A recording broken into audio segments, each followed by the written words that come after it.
Welcome to the Geek Geek Podcast, where we're putting a bow on the decade. I'm Void, and I'm here with my co-host, Beej. I'm going to put a Leonardo sword. It's terrible. I'm sorry. It was a Ninja Turtles joke, and it just didn't work. It didn't work at all. Today, we were talking about Games of the Decade, Part 1, because I don't think there's enough time to do everything without this turning into an hour and a half, and we're trying to be better about that this year.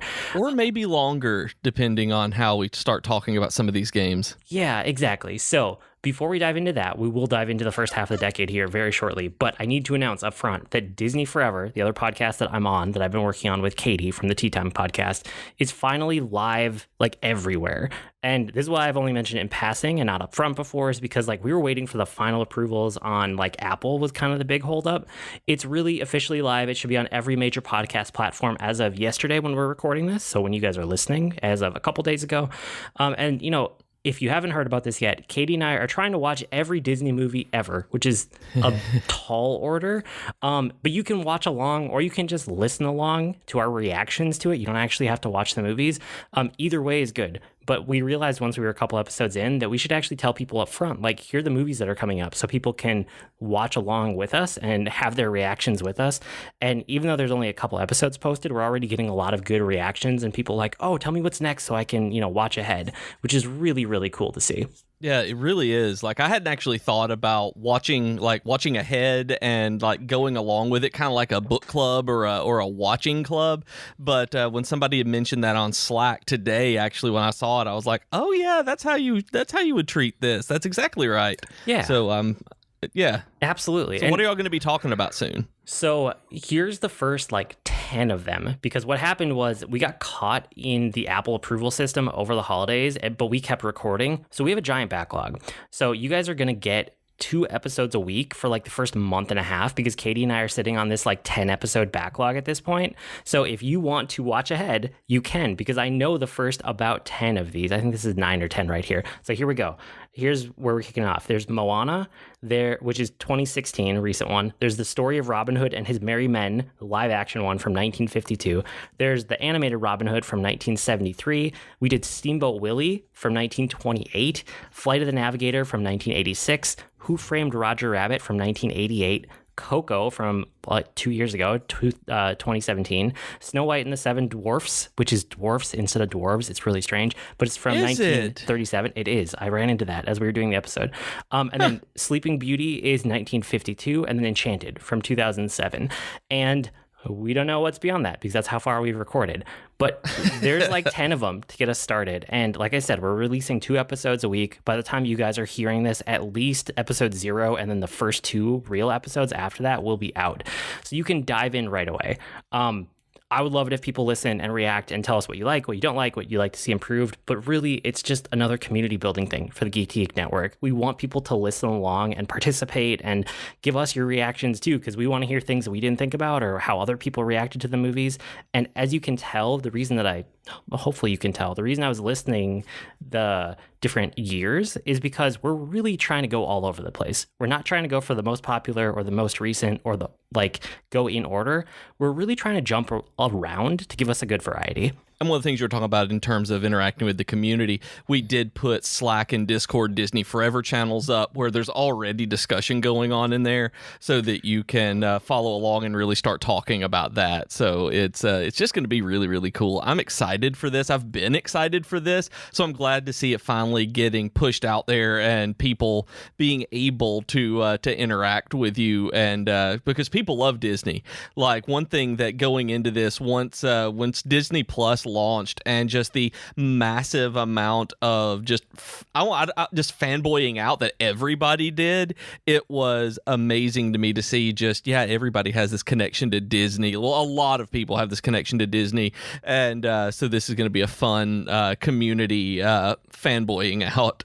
Yeah, we're super excited. So you guys can find that on, like I said, every major podcast platform. Just search for Disney Forever. Or if you go to anchor.com, I think it's / Disney Forever. Anchor.fm. Anchor.com is some sort of weird corporation of some kind. It's not that then. It's anchor.fm / Disney Forever. You will also find it. And that one has the links to all of the different platforms on it too. Okay, enough self-plugging. Go ahead. Oh, you can one plug more me thing more. About That's great. That. I will plug you more. I'm going to ask everybody for reviews for a new podcast. If you listen to this and you like it, if you listen to it and you don't like it, which I think you'll like it, go and make sure that you leave a review on iTunes. It takes a while for them to show. It takes a good number of them to actually start showing that there are reviews or ratings, and those legit help people decide on what they should listen to. With Disney being as popular as it is, having a good review and rating system there set up is really important. So I'm asking you to go do this if you like it. So it would really, really, really help people find the podcast. Yes, that would be very much appreciated. Okay, I took up 5 minutes of your time. I appreciate it. I'm not going to plug like this every week, but I had to announce it because it's officially live and I'm super excited. Let's get into really cool. This week's episode. So Games of the Decade. We split this up into 2 episodes. Today we're talking 2010 to 2014. And we talked about it. There's really 2 ways to kind of structure this. We could look at every game collectively from the last 10 years and try to like pick our top 10. But we kind of liked the other way better. So what we're doing is we're picking 1 game from each year to talk about. So that gives us 20 games all in, assuming that you and I have slightly different games, which we do so far. Yeah, and I think they're probably going to stay fairly different as we go through, even though with our games of the year, they tend to be similar since we've been doing the podcast. I think the ones that actually have stuck in our minds are going to be pretty considerably different once we get into those. Yeah, and so I pulled a bunch of like honorable mentions from each year as games that, even if it wasn't your favorite or my favorite, hopefully it will kind of remind you guys of where games were at in the decade when we're talking about these. Because as I pulled a bunch of options for myself for like the game I could pick to talk about, I was like, oh, this really helps ground me in the time that this game came out. So I thought I would leave it in here, and I'll just do a quick list as we get into each year so you guys can kind of mentally adjust to like where we were in gaming at the moment. With all that said, let's like dive into it. So 2010, first year of the decade. Some honorable mentions from this year. There was Mass Effect 2, Minecraft officially released this year, even though it had been out in beta for a while before. Mario Galaxy 2 is this year. So is Halo Reach and Assassin's Creed Brotherhood. So it's actually like a really strong year overall. What game did you pick to talk about?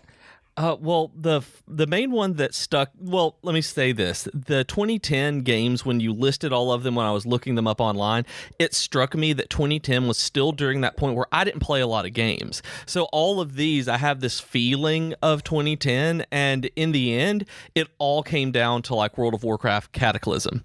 That released that year, the expansion Cataclysm, where they redid the entire game. It was basically saying, we know that there's not a great experience for new players going through our older content that's 6 years old now and is now would have been like 16 years old, I guess.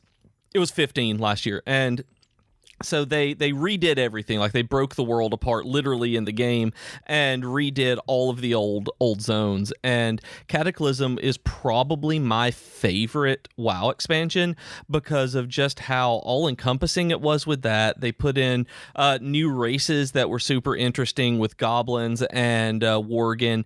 And the raids, it was during the period where I was a raider whenever I played World of Warcraft pretty much the entire time at one level or another, and it had some of my favorite raids. It's kind of poo-pooed on now as people look back at Cataclysm for the things that it did to the game and how they changed a lot of stuff, but I have some of my best memories of doing like heroic raiding in Firelands and really just having fun with people. So I have a really, really strong connection to WoW Cataclysm just because of the human connections that I made. It's also when I realized that World of Warcraft doesn't always make me happy, and that if I'm not enjoying and having fun playing a game, I probably shouldn't spend that many hours a week playing it. So very, very mixed way of thinking about WoW. Yeah, I mean, it doesn't surprise me at all that WoW is in your mix for the games of the decade. I just didn't know which year it would fall in, so it's kind of interesting that it's so early. And I know you might have other expansions later when we get to it, but I think that this was a good one to highlight to start for you. for me in 2010, I picked StarCraft 2, and it's because it has had such a huge impact on my decade. It's not necessarily my favorite. It's not necessarily the one that I think is the strongest, right? Like, if I were picking the game from this year that had the biggest impact on gaming, it would be Minecraft.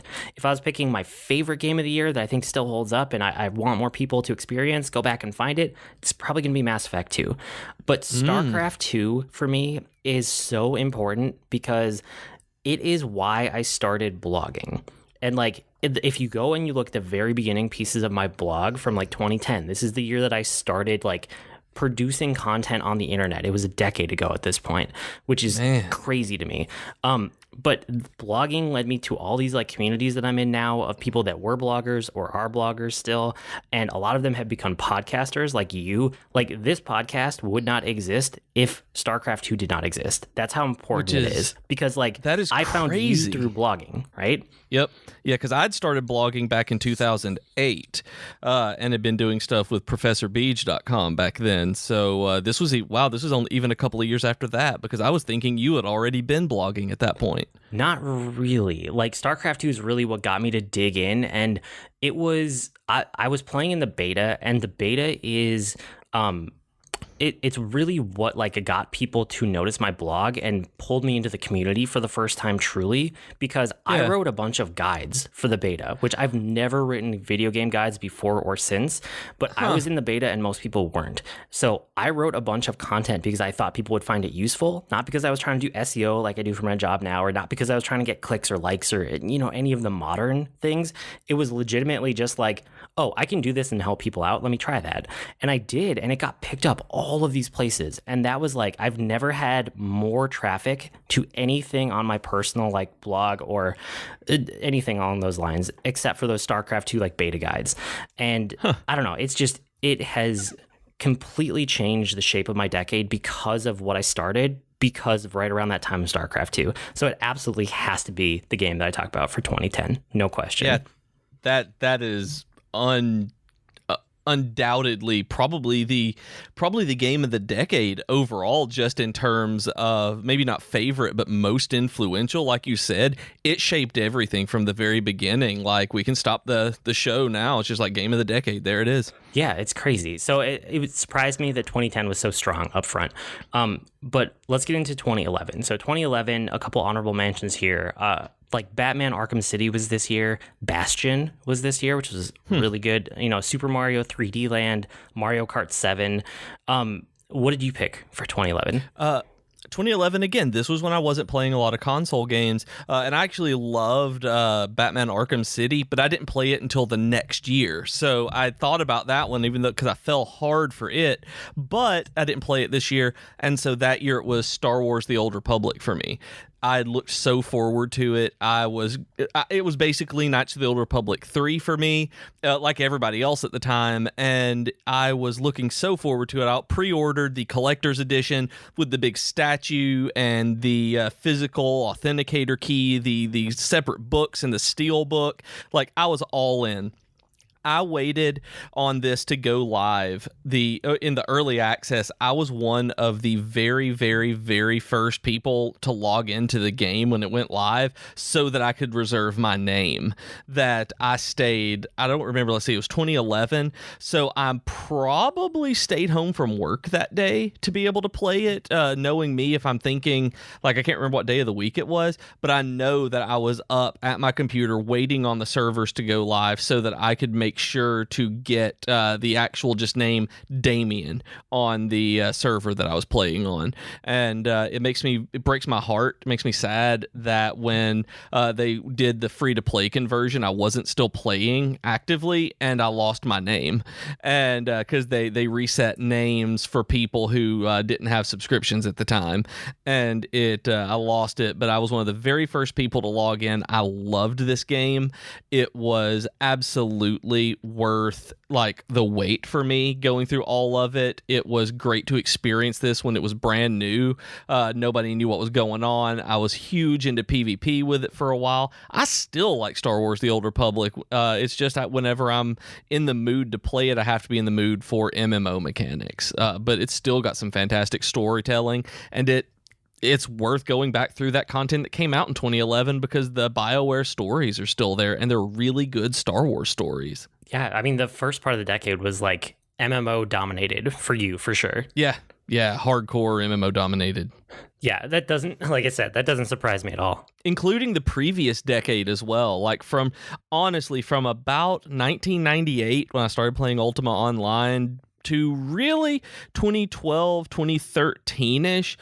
That's still up in the air on whether or not that, like, MMOs were my predominant gaming genre and kind of platform. Honestly, I didn't do much else. Yeah, I mean, I see your next couple on here, so we'll get there in a second. Because, yeah, I mean, the first half of the decade, you were doing a lot of MMO stuff.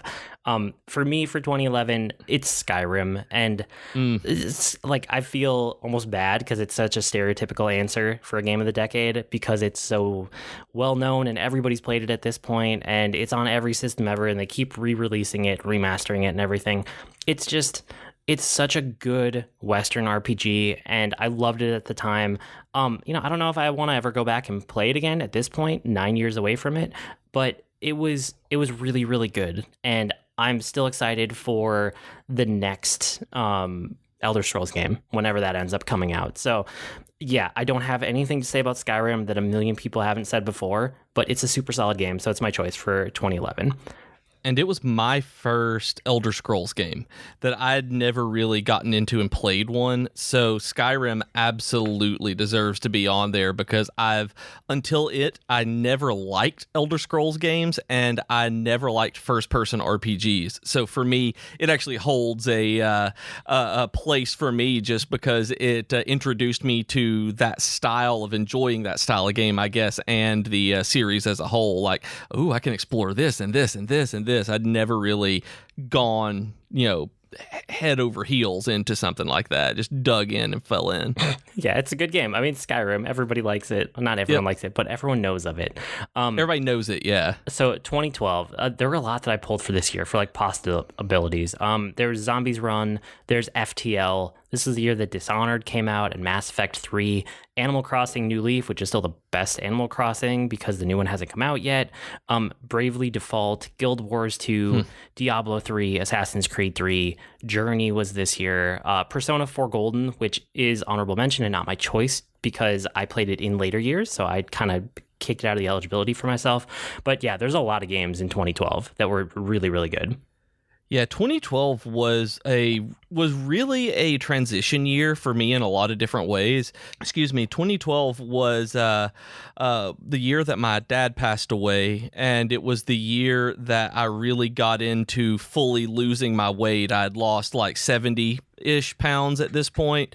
I'd lost about 100 pounds, gained it back after Dad died, then really started digging in and losing the rest of it. So I was unable to like really sit down and play MMOs as much as I had before, like using that as a primary pastime. So it started really transitioning me into playing console games and games that weren't necessarily that long. So when I was looking at the games as they came out, I was like, man, my year really was split because Guild Wars 2 came out that year, which I was really excited about. Guild Wars 2 and played it for a long time when it first came out. I played it for months and months and months and months and really got into it. But then everything just kind of came to a head and it wasn't really where I wanted to stick with it. And then Journey came out and Jennifer played Journey and blew me away, and kind of that was one of those games that on top of like the life circumstances that year, it was like, oh, this is what console games have become now. Maybe I should really see more of this kind of game and really focused in more because of it. So Journey and Guild Wars 2, but probably more than anything, Journey really shaped the way that I saw that year. That sounds about right based on how much you've talked about Journey and what it meant to you at the time and since. So it's not surprising to me there. For me, it was Fire Emblem Awakening because I had never gotten into Fire Emblem before this game. And you guys know at this point how much I love the series. I don't really love the whole series. I love Fire Emblem from Awakening and after. Like the series before that is a totally different game. It's just like a strategy game. After this is the first game that really had characters that develop, and you have these relationships and bonds that form, and then they have these like social levels with each other that raise over time, and not only does it make them better units, but they fight better together. But really, it's like it gives you story beats for all of the characters. None of that really existed before Fire Emblem Awakening. So Right. and the other thing is, Fire Emblem Awakening is the first time that permadeath was optional, because that was the other thing that kept me away from the series, was permadeath was always on. And this is the first time where they're like, oh, there's a classic mode where that's true, and there's a casual mode where permadeath doesn't exist. And I always play on casual mode because I don't like permadeath in these games. Yep. So in any game, I will say any game, permadeath is... I usually don't. I come down 90% of the time I don't like it, but if it's implemented in a unique way that's really interesting, sometimes I can be okay with it. But yeah, I mean, Fire Emblem Awakening is the one that hooked me on the series, and I've just loved Fire Emblem ever since then. So I have to pick it. Like, Fire Emblem Awakening is such a strong one for me. And I hear from so many people that Awakening is just a strong game, that it was just a really good way to introduce Fire Emblem to the West because of that it had already been here, but that was the one that really got picked up and saved the series because it was just so good. Yeah, it did. It literally saved the series. They were going to cancel it after that game, and then it had such good sales that they decided, okay, we're going to take it in this new direction because people seem to like it. And now we have games like Three Houses, which just was fantastic this year. Just astonishing, yeah. Yeah. So 2013, some of the games that came out that we didn't pick, The Last of Us was this year. So was Assassin's Creed 4, Black Flag. The Legend of Zelda, A Link Between Worlds, which is one of my favorite Zelda games. I didn't pick it as mine, but it came out this year. Pokemon X and Y, Luigi's Mansion, Dark Moon. All those games came out in 2013. Where'd you land on 2013? BioShock Infinite was mine in 2013. Interesting. You don't play a lot of shooters. One of my favorite games. I don't, but BioShock games, I am all about. They don't feel like shooters to me so much as I'm there for the story and the atmosphere and the whole experience of it, that I really fell into that series when I was home alone for a weekend. My roommate had gone out of town, and I needed something to play, so I went to Blockbuster, and yes, this was back when you could rent games at Blockbuster, and rented the first BioShock and beat it over the weekend and was completely blown away. And so when Infinite came out and with everything they were doing with it, it was a day one purchase for me. And I remember just sitting at my computer playing it and just being enamored with everything they had done with the storytelling and how it all just fit together. And Austin had come over a bunch at that point, and we were I was playing it and he was watching me play it, and it was just a super fun game. And even though, and I'm not good at shooters, like I'm not good at this game at all, so I was able to turn down the difficulty on this one to make it so that I could not want to like just put my fist through my monitor, because on the higher difficulties this game is insane. But it was just so much fun to play. It was so pretty. The story was just so good, and even the DLC is good for it. That the DLC stories that they've done for BioShock Infinite are great. I am so excited there's another BioShock game coming out. This one's just a great game. I forgot how much that one meant to you, so that's cool. Yeah, I'm glad you got to highlight it here. I picked Super Mario 3D World. And, at this point, sitting here in 2020 now that it is, I still think that Super Mario 3D World is the best 3D Mario game that they have ever made. Any of them, right? The exploration variety or the platformy straight up variety. Yeah. Throughout all of it, I think this is the best 3D Mario game. I just love it. I want them to port it to Switch. I want to play this game again. I have played through this game multiple times, and I usually don't do that with games in general, but even Mario games that I love and they have a special place in my heart, I usually don't replay through them all the way. I'll go back and I'll visit Mario every once in a while. I'll pick up a game and play the first couple levels and be like, oh right, Super Mario World. Right. But Super Mario 3D World is one of the only Mario games that I've legitimately played start to finish, probably 4 times, maybe 5 times at this point. It's just so good. It's such a great onboarding point for 3D Mario games, but then the levels are just fantastic too. So I love that game. It's one where I've not touched at all. Like, I want to. I have the Wii U. That's one of the reasons that I've saved the Wii U and haven't sold it off or anything, is because I want to play Mario 3D World, and I haven't done it. Like, I've heard from you that it's the best one that you've played, like that it's that so many other people love it. I love the Mario 3D World stuff in Mario Maker 2. Still haven't played the game, and I want to. Okay, fair enough. So 2014, the last game of the first half of the decade here, or sorry, not last game, last year in the first half of the decade. Yeah, I can speak. Honorable mentions. So stuff that came out this year that we didn't pick. There was like Dragon Age Inquisition was this year, Shadow of Mordor, Destiny, so the original Destiny release, Titanfall, which is Titanfall 1, not 2, Mario Kart 8, Shovel Knight, 80 Days, Tales from the Borderlands. All of those kind of games were coming out in 2014. And you landed on an MMO again. Of course I did. I landed on Final Fantasy XIV, A Realm Reborn. Final Fantasy XIV had come out in 2013, and it was a horrible failure of a game, and they redid it into 14. Y'all can go back and listen to a few seasons ago when we did a massive deep dive into Final Fantasy XIV, where it was at the time. And A Realm Reborn was, I had to go look. I wanted to make sure that I was right, what I was thinking about, that I went and looked when I started playing it with my friends, and my first trial that went into a subscription was in 2014, so it had to be the game of the year, because again, that's what I ended up doing at this point. It was how I was hanging out with my friends. I'd moved to Florence the year before, so I was no longer living within just a few minutes of Austin, and so I had a longer drive to work, and so I wasn't able to like do as much physical hanging out with my friends as I had been, and we were all playing 14 together. So we got a free company, a guild, and bought a house together, which is actually still there today, I believe, unless it fell within the last couple of months. Our free company house in Mist is still there from 2014, where we saved up and bought our own big plot of land. And it's just that kind of thing that made it the game of the year for me, is because even though it was an MMO, and yes, the content is great, the game is fantastic, it really is, again, the human connections that worked for me so well with it, because it was a way that I was able to maintain social ties during a time where I felt like I was moving further away from my friends. So 14 is just, A Realm Reborn is absolutely my 2014 game.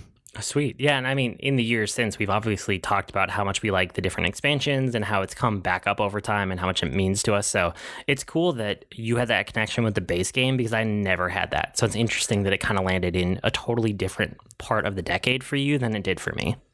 And being an MMO player, the base game is really fantastic and what I like the best, because that was really, again, with the people and the raids that we were able to do together, all the dungeons and stuff, it felt like it was a more solid, cohesive experience for me, because we were all together doing all of this stuff at the same time, where we've been doing the expansions, like me and you, and then Austin and Barry and everyone else have been doing the expansions kind of stuttered between, like stair-stepped. I don't know what word I'm looking for. Like I don't know what word that is. I know there's a word for it, but I do it for a little bit, and then somebody else will start it, and then I'm ahead of them. Like, we're never in sync.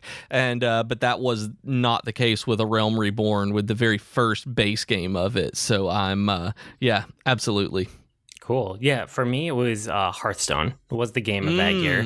And, you know, it's for multiple reasons. Some of it is just that, like, it had such a big impact on digital card games for the rest of the decade. Like, you know, the other 5 years after that. Like, we've seen this giant explosion of digital card games, and it is directly because of Hearthstone and Hearthstone's success.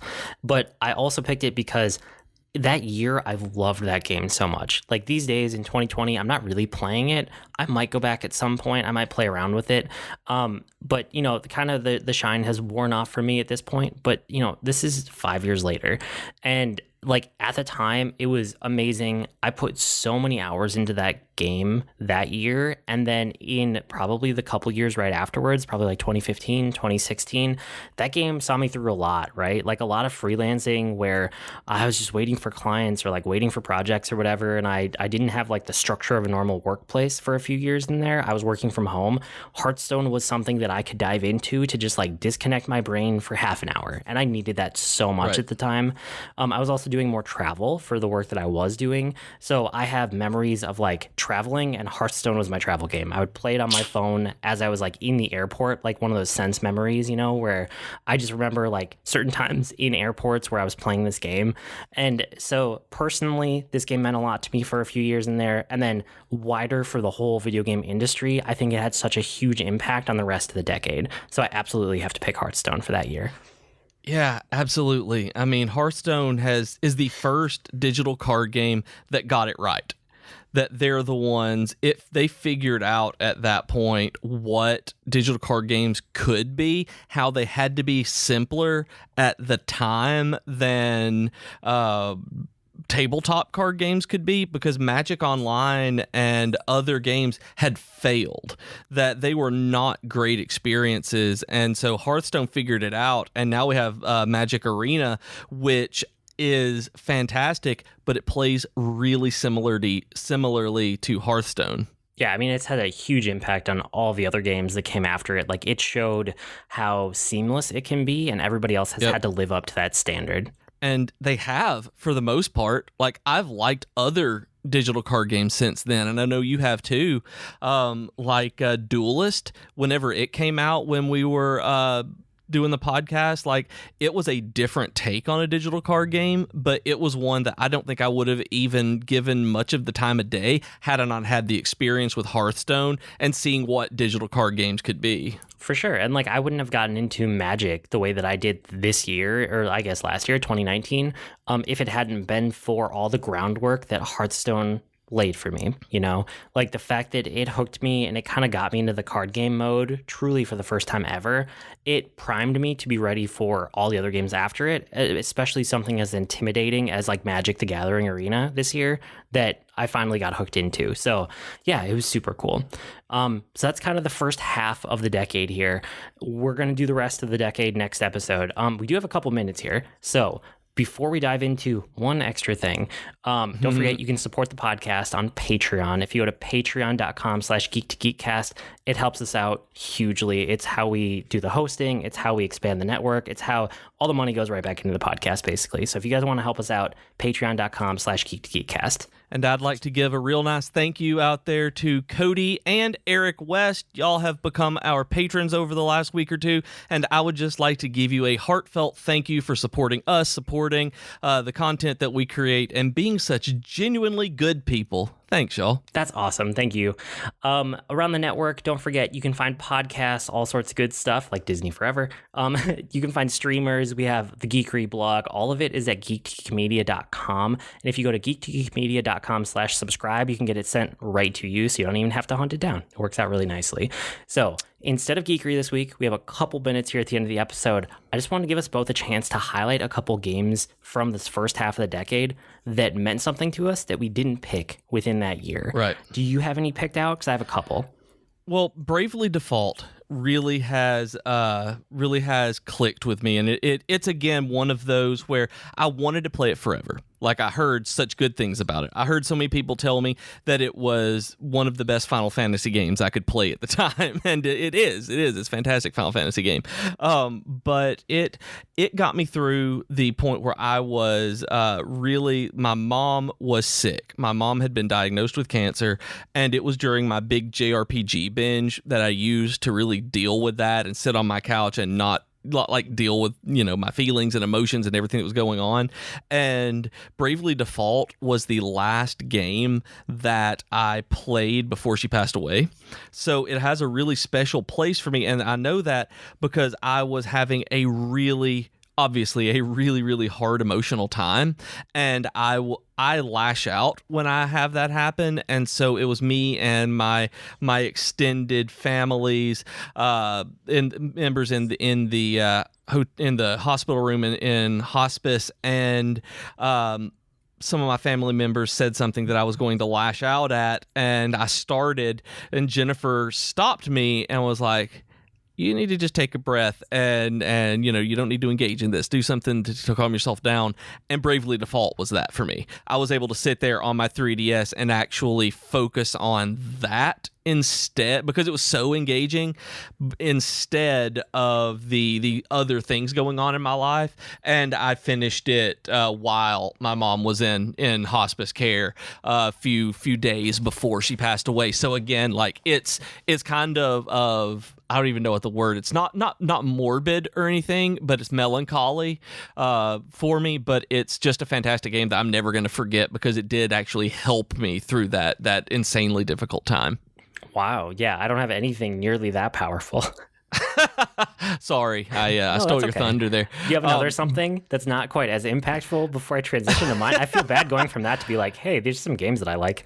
Well, Arkham City got me playing console games a lot more right after what was the movie Batman Dark Knight Rises. When it came out, like I went home from vacation while we were on vacation and we saw Dark Knight Rises. I went home and started playing Arkham City, and it really was like, oh man, console games are awesome at this point. Like that was in 2012, I think, when I did it. Like I said, I played it the year after it came out, and it really was during that same thing as Journey. It was like, man, I've missed out a lot. So Arkham City was also really important in terms of getting me back into being the console gamer I was when I was younger. That's awesome. Anything else? No, looking at all of these, I didn't. The honorable mentions in here, it's like I loved Shovel Knight like for 10 minutes, and then I never wanted to play it again, which makes me sad because it's fantastic, and I recognize that, and it's like, nope, not my kind of game. It's like the 80 days that you have mentioned on here. It's like, it was really good, never could finish it,